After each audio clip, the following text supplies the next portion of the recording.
I thank the organizing committee of the LIFE, the APAC, for giving me an opportunity to share some of the work which we are doing on the LH hormone and the LH receptor for the past 5 to 6 years. When we look at the pharmacogenomics in the whole field of medicine, the reproductive medicine is lagging behind in the field of pharmacogenomics. The oncology, the immunology has moved forward, but we as cutting-edge scientists have not accepted and adopted the principles of pharmacogenomics into our daily practices, and it's high time we look into that. Because when you look into the first genome project, which was announced in 2003, it's almost 16 years, and we are not using the information that is coming from that to our day-to-day practice. And we feel the stimulation protocol in the last 30 years, the monitoring of the stimulation protocol did not change much in the last 30 years. And the starting dosage was same, and we are trying to struggle to find an optimal dosage. That's where pharmacogenomics will play a role. And in this 15 minutes, I'll be speaking about the concept of the ongoing hyperresponder, the LH gene, the LH receptor gene, what are the common polymorphisms 1C, what was the work we did when we used polymorphism and LH supplementation, what is an electrophoregram and what's the study design we did it, what are the key findings, and what is the possible mechanism for a receptor subgroup to say that LH is needed, LH is not needed, and what are the follow-up studies we did after the publication. The current scenario of stimulation protocols has too many problems.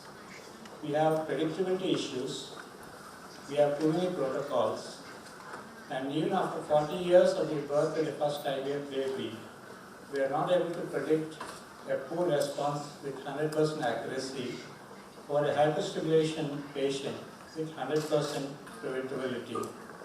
That means we are all still learning, and there is much more to be learned in this area. The current predictors that are used globally to identify the dose of an ovarian response varies from country to country, region to region. But the common predictors that are used are the age, the anti-ovulatory hormone, the antral follicle count, the FSH, the ovarian volume. But of late, ovarian volume and FSH is going into the background. And predominantly most of the clinics are depending on the BMI, the age, either a combination of antral follicle count and AMH or one of them.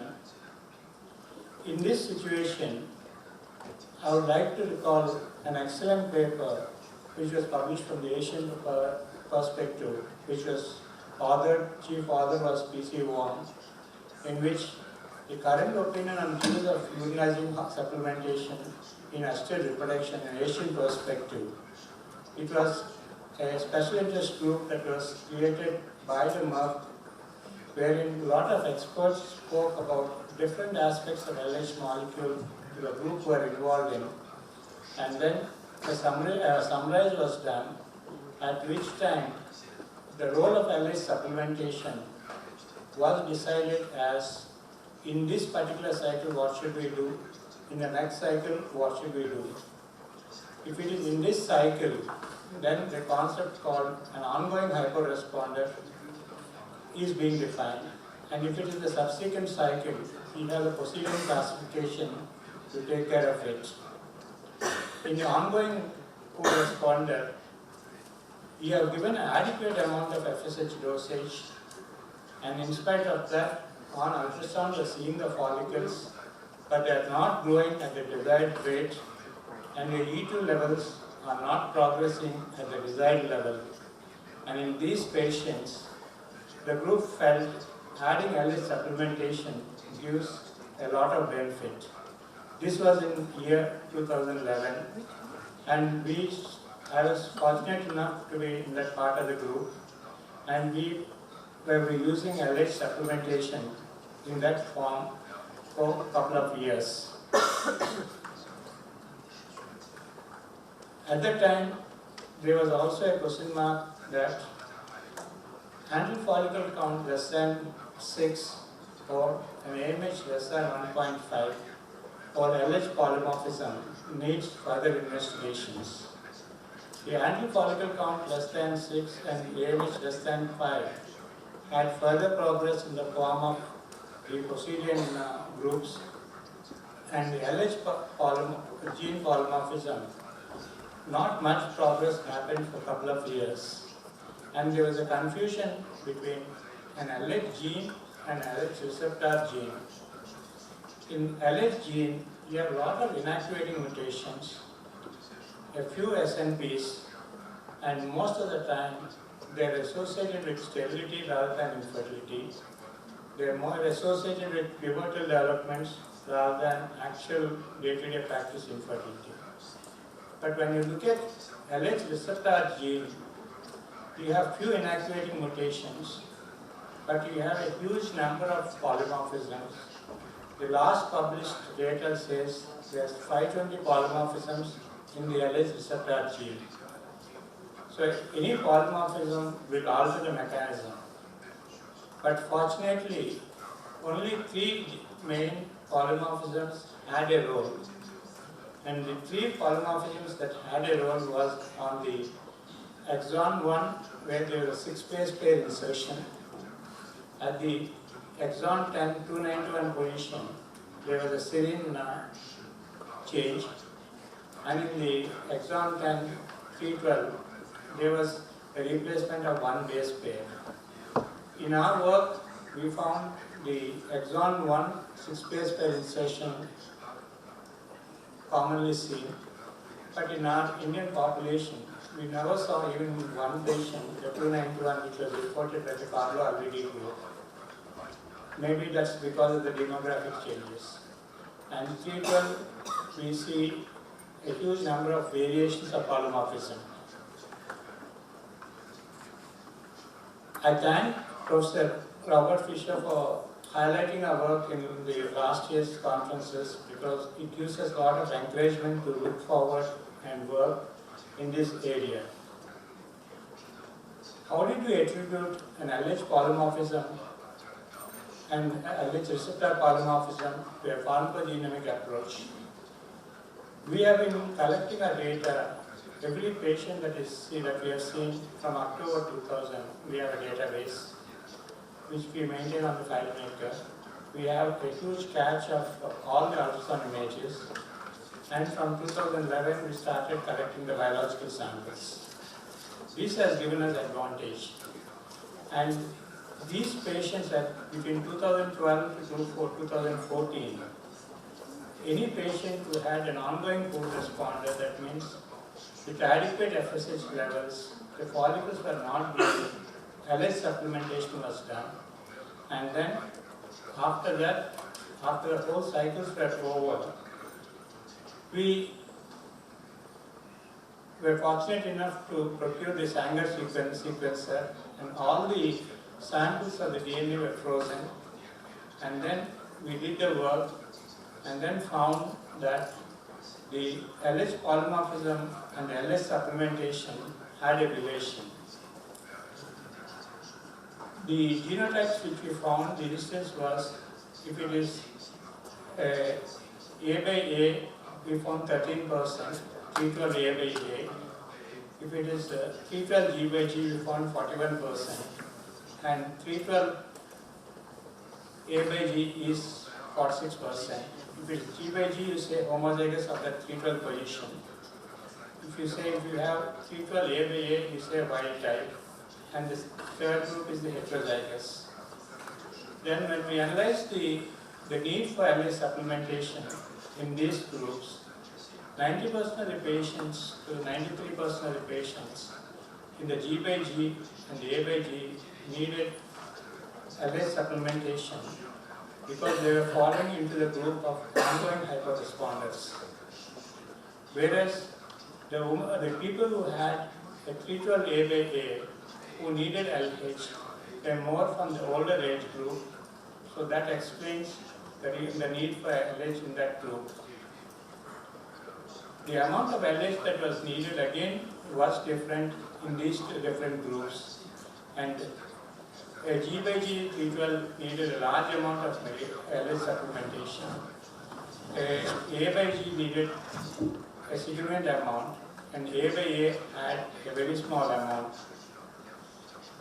This has helped us to understand that apart from the genotypic, when you look at the phenotypic variations, a 312 A by A has more androgen excess.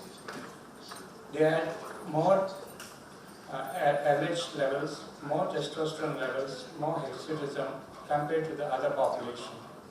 When you look at 312 G by G, they were the patients who had prior poor response, who always had regular cycles, less androgen, and some of them had a reversal of FSH-LH ratio. That means when you look at their old reports, you find an FSH of 4 and LH of 3 or 2.5, which is a reversal compared to what you see in a polycystic ovary. That means in those patients, the regulation to break the cycle, you need more force to break the menstrual cycle to produce multiple follicular development.